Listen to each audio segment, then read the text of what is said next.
Listo. Buenos días. Hola, Hola a todos. Bienvenidos a la primera edición de Hablemos de Política.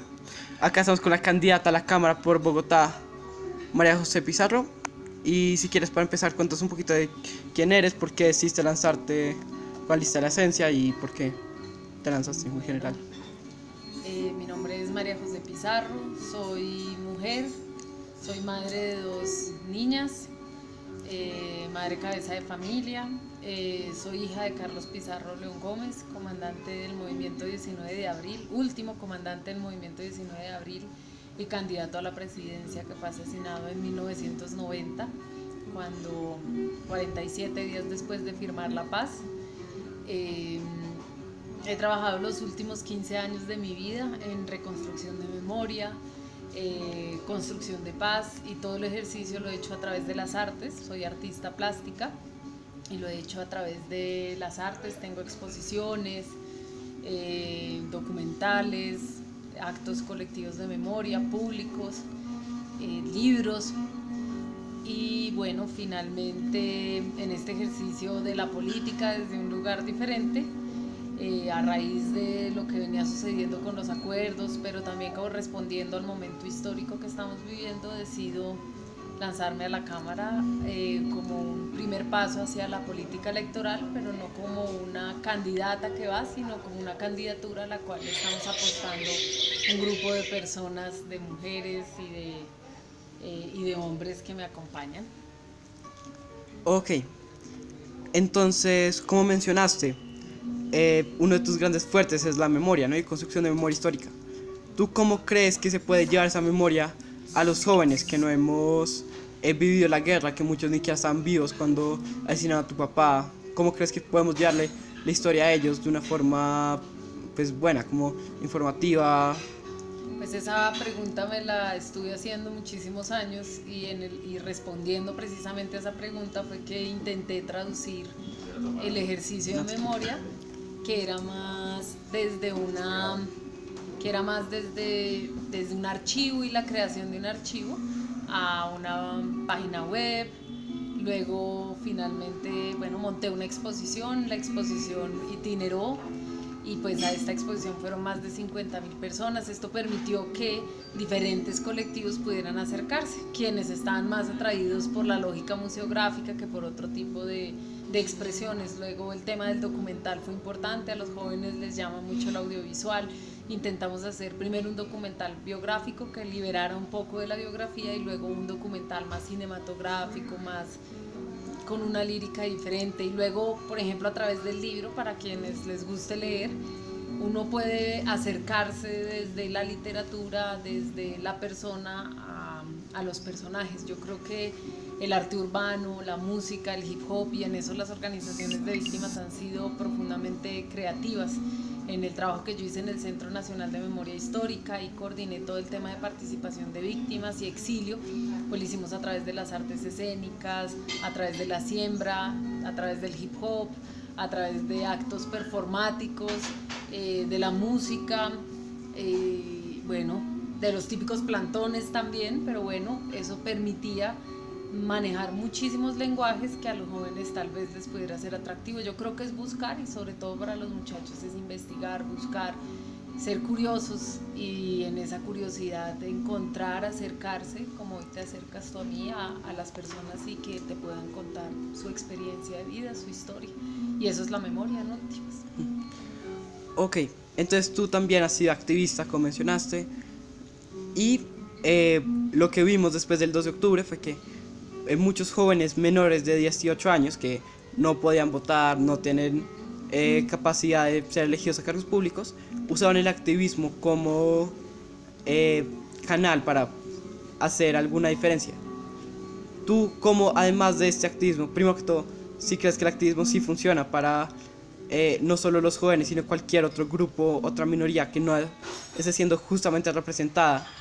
¿Y tú qué otros métodos crees que se puede usar como canales para que estas minorías no representadas, entre ellos los jóvenes, puedan participar y puedan tener como contundencia? Bueno, yo creo que el activismo es importante porque, como la palabra lo dice, digamos, te activa en pro de un objetivo que es común. Entonces el activismo lo que hace es poner la creatividad en funcionamiento, poner a la gente en la discusión, en el debate, en imaginar, en crear, y la creatividad pues es precisamente lo que nos permite innovarnos a nosotros mismos como seres humanos, pero también como sociedad.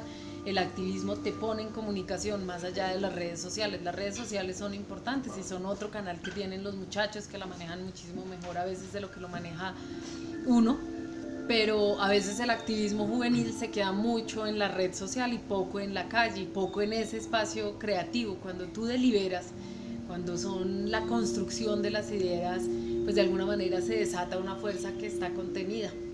Entonces el activismo permite desatar fuerzas, permite ahondar en discusiones de otra manera, y como somos una sociedad de alguna manera joven, creativa, esto no sucede en otras sociedades más viejas como Europa, que a veces están más en lo que se ha venido haciendo y cómo se ha venido haciendo. Aquí en Colombia tenemos la posibilidad, por el mismo momento que estamos viviendo, de apelar a esa creatividad y activarnos.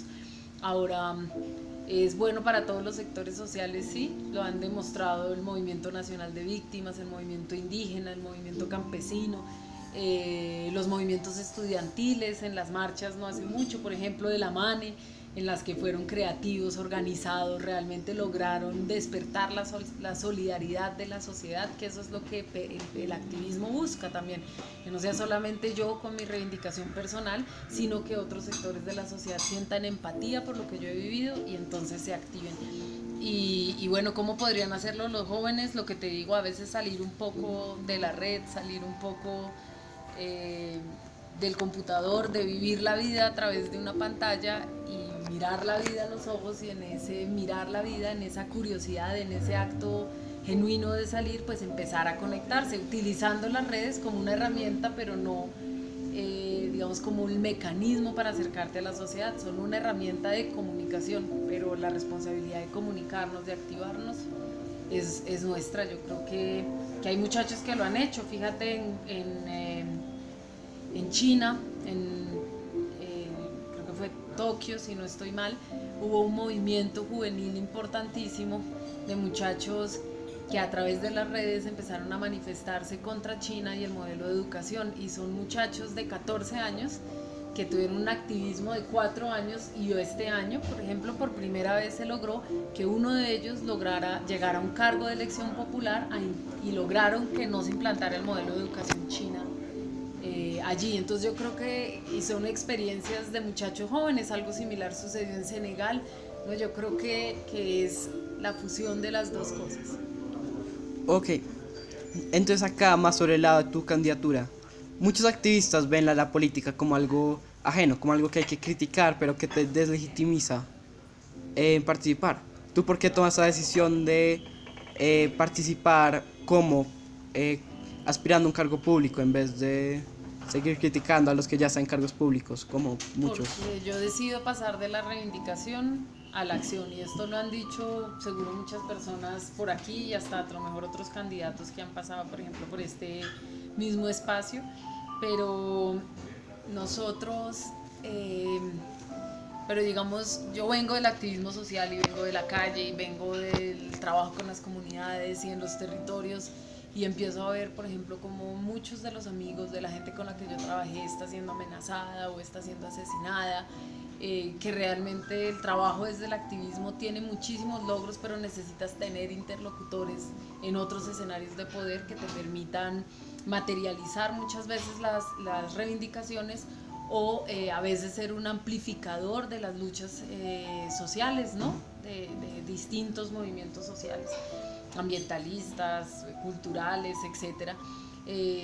Y me doy cuenta de que tengo la posibilidad, que estoy madura, preparada, puedo hacerlo, y que al mismo tiempo es una responsabilidad. Bien podría no hacerlo y quedarme muy tranquila, educando a mis hijas en la casa, trabajando, normal, pero yo tengo una historia personal que está ligada con la historia de este país, y siento una responsabilidad con mis hijas, con los jóvenes como tú, con los niños, con esta sociedad, de que no sigan dándose las cosas de la misma manera. Muy seguramente no seremos lo suficientes como para poder cambiar, pero en la medida en que se anime una persona, yo creo que otros se animan detrás y puede que esto genere en una reflexión un poquito menos individual y más social. Gracias. El último tema que quiero tocar hoy es líderes sociales. Obviamente, tú como víctima has estado cercana a muchas mesas de víctimas y muchos de estas víctimas que se han parado con el activismo, con con el liderazgo comunal, han sido asesinados. La semana pasada un líder sindical, una líder ambientalista y un líder indígena fueron asesinados, y creo que esa semana también. Sí, ayer dos. Ayer dos. ¿Cuáles son tus estrategias cuando o si llegas al Congreso para pelear contra esta epidemia? Yo creo que hay una serie de legislaciones, de normas que se tienen que tomar no solamente para proteger a los líderes que están amenazados, sino también para proteger a las familias de los líderes o las lideresas que ya fueron asesinados, que es algo en lo que no hemos pensado. Y son normativas, decretos, también es la posibilidad de dialogar con otros sectores políticos que puedan darle más fuerza a las propuestas, pero pues obviamente no será responsabilidad del Estado del Congreso, que esto se cumpla, pero efectivamente desde allí puedes ejercer control. Hay una serie de medidas que estaban en el acuerdo que no se han cumplido, que tienen que materializarse, y obviamente la única forma de hacerlo y de hacerlo efectivamente es tener un pie en la calle con las organizaciones sociales y un pie en el Congreso, y desde el Congreso uno poder ser amplificador de estas reivindicaciones de las organizaciones, de estas alertas, de poder ir al territorio y a través de esa posición ser amplificador de lo que está sucediendo, pero no es responsabilidad del Congreso detener los asesinatos, es responsabilidad del Estado en la lucha contra las bandas criminales, neoparamilitarismo, y en la lucha contra quienes están amenazando a los líderes y lideresas ambientales, sociales y comunitarias. Ok, muchísimas gracias. Entonces, ¿cómo te encontramos? Bueno, pueden mirar en las redes sociales María José Pizarro, en Twitter Pizarro María Jo, en Instagram igual, y en la página web mariajosepizarro.com. Muchísimas gracias. Gracias.